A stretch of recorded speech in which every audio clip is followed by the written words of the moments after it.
এই ভিডিওটা শুধু যারা হোলসেল মার্কেট দেখতে চান জুতোর বা কেউ ব্যবসা করতে চান শুধুমাত্র তাদের জন্য এই ভিডিওটা। Hello guys, welcome to my new blog. সকাল 5:05 সিউড়ি স্টেশন থেকে ধরে নাম মেমো এক্সপ্রেস, কারণ আজকে কলকাতা মাল আনতে যাব। প্রায় 10টা বাজতে না বাজতে হাওড়া স্টেশন পৌঁছে গেলাম এবং সেখান থেকে ধরে নিলাম বাস, পৌঁছে গেলাম কলকাতা চিতপুরে। কারণ আমরা এখান থেকেই মাল নিই। যারা ব্যবসা করতে চান তাদেরকে বলি নাখোদা মসজিদের এখানে এসে আপনাদেরকে মাল নিতে হবে এবং প্রত্যেকটা দোকানে এইভাবে স্যাম্পেল দেওয়া থাকে এবং আপনাকে এক একটা মাল এখান থেকে সিলেক্ট করতে হবে। যাই হোক, আমি খুব তাড়াতাড়ির মধ্যেই এখানে এক বস্তা মাল রেডি করে নিলাম এবং তাড়াতাড়ি সেটাকে ট্রান্সপোর্টে দিয়ে দিলাম। তারপর চলে আসলাম সুবিখ্যাত দোকান কলকাতা ফুটওয়্যারে, কারণ এখান থেকে আমি অনেক মাল নিই।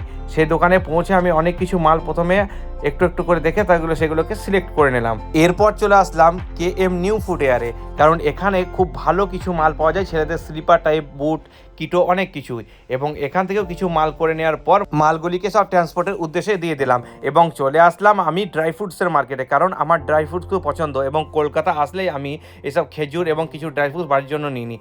এসব ড্রাই ফ্রুটসগুলো কেনা হয়ে গেলে বাস ধরে চলে আসলাম আমি হাওড়া স্টেশন। তখন প্রায় 5টা বাজছে আর আমি মৌরাক্ষী এক্সপ্রেস পাবো না, তাই 5:20 আমি ধরে নিলাম কোল্ডফিল্ড এক্সপ্রেস। এসে দেখছি তো স্টেশনে অনেকটাই ভিড়, তাই যেমন করে হোক এই ট্রেনে বসে পড়লাম এবং এরপর এসে আমি ধরলাম মৌরাক্ষী ট্রেন। মৌরাক্ষী ট্রেন যে এতটাই লেট করে, প্রায় সিউড়ি পৌঁছালো 9:40। আজ অবস্থা একবারেই খারাপ।